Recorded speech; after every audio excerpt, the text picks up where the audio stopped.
badne onnee koo keessatti si qaba yeroo darbee deebisee hin fidu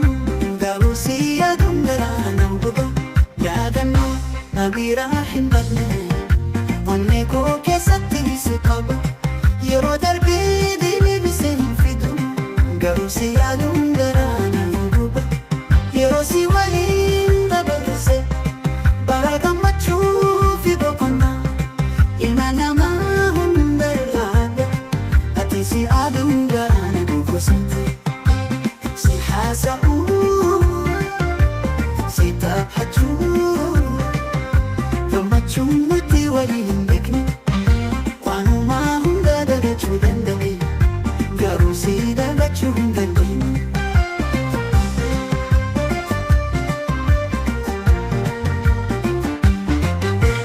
Suuraan ta'e qalbii koo keessa sagalee kee dhaga'uu si dhaale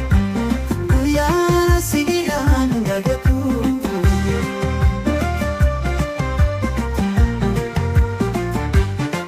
Yaadannoo qalbii koo keessa si qabe hin badne si yaaduun yeroo hunda na gale guyyaa fi halkan si yaada si qofa barbaada yaadannoon koo si biraan deemu siif jira galmaa guyyaa si dhabe gaddattaan guutu hiikaa koo hin jaltisu bokkaana keessa si barbaada ifni kee natti mul'ata kolfaa fi taphaa kee gaddattu jechoota si irraa dhagahu jaalala koo siif na qababa hara ammoo yaadannoo ta'e yaadannoo si yaaduun garmalee na tuqa si dhabuun garuu onnee koo guba waan darbeellee hin daganne garaa koo keessa jiraate si jiraata yaadannoo koo si jalaan dabarre.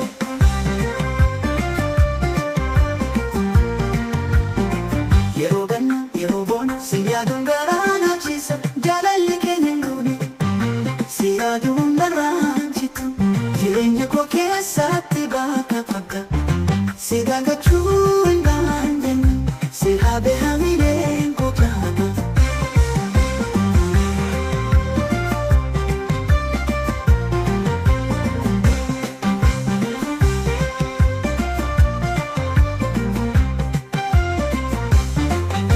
Suuraan ta'e qalbii koo keessa sagalee kee dhaga'uu si dhaale